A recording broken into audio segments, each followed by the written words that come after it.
Cunningham goes in the post-game press conference and confirms what we've all known all along. This locker room is split, and she uses the term different islands going on in this locker room. It turns out that Christy Sides and all of those toilet paper mummy activities, all those scavenger hunt activities, the wiffle ball coming back from the Olympic break, it turned out that those stupid games actually played a big part, along with Erica Wheeler's veteran leadership, keeping this locker room, keeping this team. Did Sophie Cunningham just drop the whole pot of tea? Word is, the locker room's fractured worse than a cheap wig, and the front office is busy ducking responsibility like it's a game of hide and seek. So, who's feuding, who's faking smiles, and why does this all feel like a halftime reality show? Better grab your popcorn. This saga's got more plot twists than a soap opera in double overtime. Sophie struck the match, and now the whole place is up in smoke. Let's break it all down before someone rage quits social media. What is going on with the Indiana Fever? Is tensions mounting? Did Sophie Cunningham just expose the truth that's going on with the Indiana Fever? Is there some turmoil brewing? Is there issues in the locker room? And we talk about this. We are circled on everybody's schedule. Everyone, no one likes us, right? So everyone in our locker room, that's the only type of people that we have that we can lean on. And we got to be better in that area. We have got to stay disciplined. We have to stay focused. We need to get consistent, and we got to lean on each other. And I think that we've kind of wavered a little bit on that. We have our own islands, but as one of the leaders on the team, I got to do a better job of. So here we are, Caitlin Clark, the living, breathing embodiment of everything the WNBA says it wants, yet somehow can't quite manage to safeguard. She's still out there, still dropping buckets, still carrying herself with grace amid what looks suspiciously like a lead-approved hazing spectacle. This woman has the humility of a saint, the drive of a machine, and the kind of unflappable poise that suggests her media training came straight from the Angels. Cunningham, in the post-game interview, speaks on this team and the islands within the locker room. Everybody's on their own little island. We're going to get back to that real quick. Listen to what Stephanie White said in the offseason. One of her thousands of interviews that I called out. Stop doing interviews. I want some wins. One of her 1,000 million interviews during her press run in the off. And somehow, she's the one being painted as the problem. Make it make sense. The math isn't mathing. Fans aren't obsessed because of some fleeting viral hype. They're captivated because Caitlin is that once-in-a-generation talent, paired with a personality that doesn't shout dive up, but quietly says, "Hi, I'm just here to raise the bar," all while smiling, posing for photos, and signing autographs like it's second nature. From Sophie Cunningham, and yes, you kind of have to read between the lines a little bit, but I also think it is a pretty clear admission, just without detail, of what has been going on with the Indiana Fever this season, and it is not good at all. It makes it really, really difficult for teams to put together winning performances when you have all of this going on. And no, I'm not even talking about the distraction of Caitlin Clark and her injury and other things, although that plays a part as well. But she also does make a comment that I think is important in terms of who the Indiana Fever are as a team and how that makes things more difficult as well. So I want to take it. People gravitate toward her because she radiates a rare blend of normalcy and genuine charm. It's the kind of down-to-earth decency that feels hand-delivered from her Midwest roots and baked right into a casserole.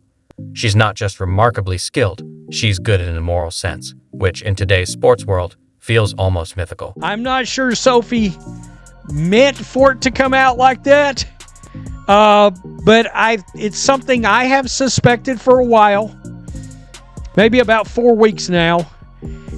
It's something that Jason Whitlock jumped face first, head first into the deep end the other day on, that the locker room with the Fever, and just to keep it real, I agree with him on this.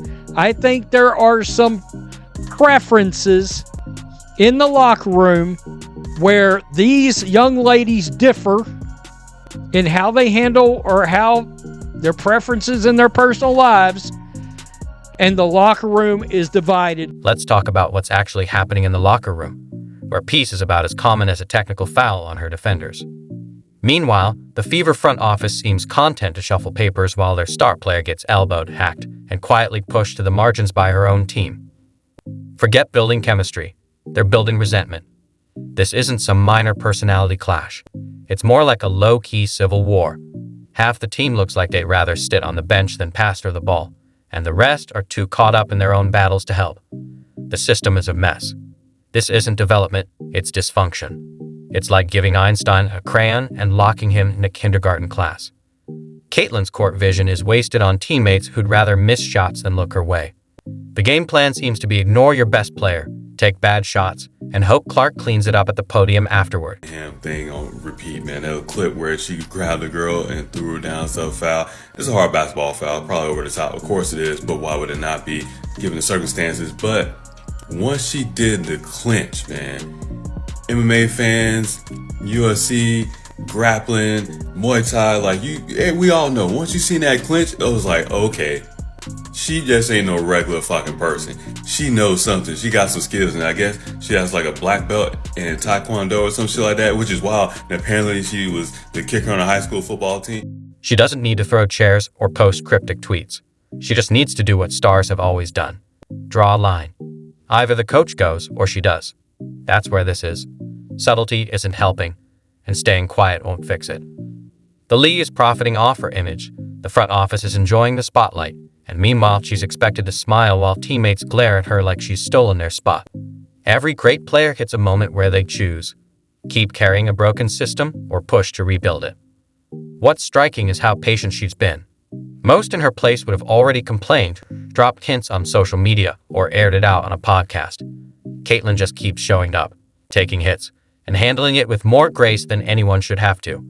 She deserves credit for simply surviving all this chaos and still being kind through it. What's interesting is everybody hates them for multiple reasons, but the one I want to talk about when she said about circled on the schedule that I think is important, because it's easy to look from the outside and be like, well, that shouldn't matter. And it shouldn't matter, but it does. And what I mean is we're all human, and not everybody's athletes don't. They should. They get paid to. It's a job. It's. Let's talk about the fans. They're paying high ticket prices, wearing her jersey, bringing friends to games, and turning the Clark effect into real money. They're not just here for basketball. They're here because she's something rare. Talent with humility, fame without ego. She makes people believe in sports again. Meanwhile, she's stuck in a system that benefits from her but won't protect her. And let's drop the rookie excuse. At some point, you have to admit she's the league's golden goose. Right now, that goose is getting roasted. She needs real support, a coach who uses her strengths, teammates who want to win, and a front office that manages more than just budgets. Not just you got this encouragement, but actual structure to help her thrive. Taking accountability. Now, I can't say that last play with the 5-point swing. I think more so of she shouldn't have been in front of Stevens, man. She is too big. She is too big. Yeah, I get it, box out, but it was better to have Boston in her spot. Now, I did hear Stephanie White take accountability on that one. She was like, yeah, it's probably on me. I should have switched them too, made sure we had the big right there, but, you know, it just slipped her. But, yeah, I think in that instance, it should have been Boston right there. It's big on her to take the accountability, but, yeah, Boston should have been there. She could take fault in it too, because it's also like you have to recognize what's going on. Right now, the chemistry experiment is blowing up, and Clark's the only one trying to clean up the mess. And while we're all sending prayers and good vibes, let's add a note to the lead office. Stop pretending this isn't happening. She's not asking for special treatment, just basic fairness. There's a difference between treating someone like a star and treating them like a human who should need a full-body ice pack after every game from being targeted like a piñata. The blueprint is there. Magic did it in LA. LeBron did it in Cleveland. This goes beyond basketball. It's about principle.